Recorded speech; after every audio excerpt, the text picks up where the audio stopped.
کسی نے کہا ہے میرے والد صاحب کا انتقال ہو گیا ہے، کیا ہم ان کے نام کی قربانی کر سکتے ہیں؟ اس پر کیا طریقہ کار ہوگا؟ جی بالکل کر سکتے ہیں. نبی صلی اللہ علیہ وسلم نے 2 مینڈے ذبح کی، ایک اپنی طرف سے اور ایک امت کی طرف سے.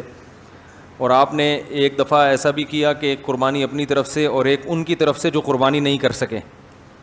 تو اس لیے پتہ چلتا ہے کہ قربانی کسی دوسرے کی طرف سے بھی کی جا سکتی ہے. تو آپ نے مرحوم والدین کے لیے کر سکتے ہیں، صرف ابا سے کر لیں، صرف اماں کے لیے کر لیں، دونوں کے لیے کر لیں، کوئی حرج نہیں ہے.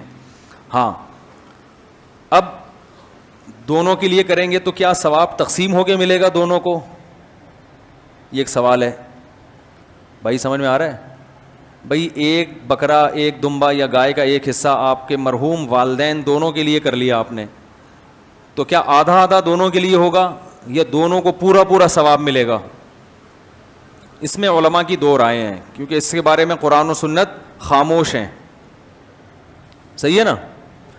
ابے بھائی بکرا ایک ہے اور ہو رہی ہے مرحوم ابا اور اماں دونوں کی طرف سے، تو کیا آدھا آدھا ابا اماں کو ثواب پہنچے گا یا پورے پورے بکرے کا پہنچے گا؟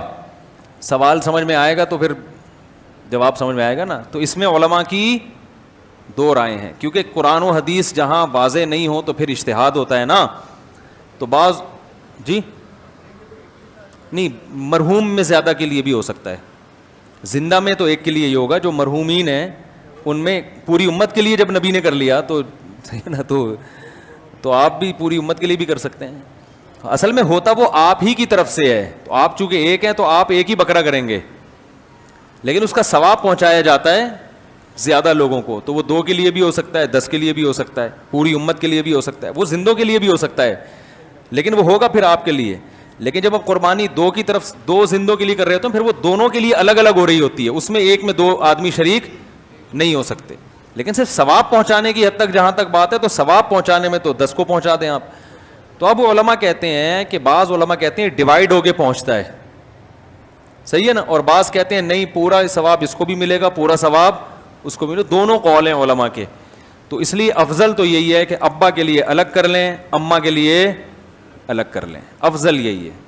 اور اگر نہیں کر سکتے دونوں کے لیے کر لیں، ایک ہی کر لیں دونوں کے لیے. اللہ پہنچانا چاہے گا تو دونوں کو پورے